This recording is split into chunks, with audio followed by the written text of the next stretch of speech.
Member Mike Sabin. Thank you, Mr Speaker. Endorse my colleague's comments, and of course what he was really trying to say was this reflects one of this government's 4 priorities in terms of delivering better public services, and this bill is another very good example of that.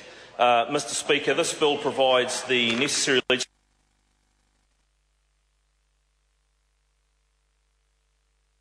identify that it provides easier and more secure access to online government services, which is very pragmatic and very helpful.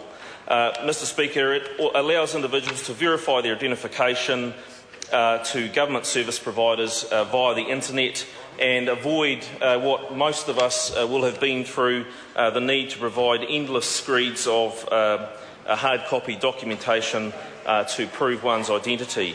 By operating successfully, this has been operating, Mr Speaker, successfully in a limited capacity since December 2009, in that you can order, that one can order birth certificates, death and marriage certificates online, which I think has proven to be very helpful.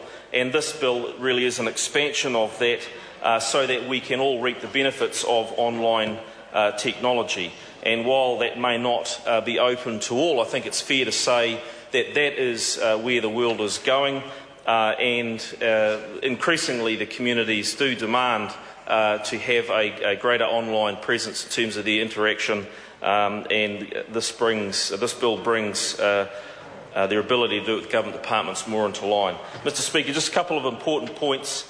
This legislation is supported by the Privacy Commissioner, and again I find myself agreeing with colleagues from the Green Party, which doesn't happen too often. I see Member Jan Logie raising her eyelids in agreement with me there.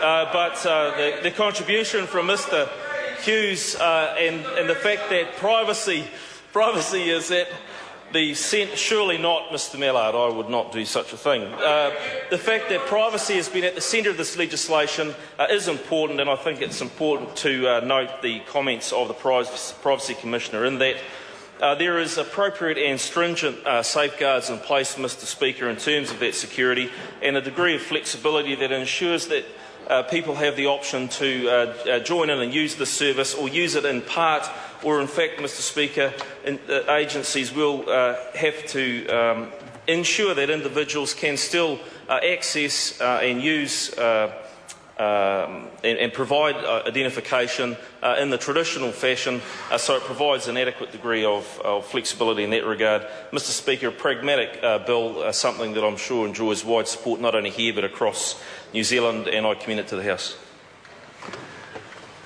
The question is that the motion be agreed to. Is the member seeking a call? Yes, sorry, Mr Speaker. It was a bit late. You were lucky. Yeah. I call the honourable member Jan Logie. Thank you.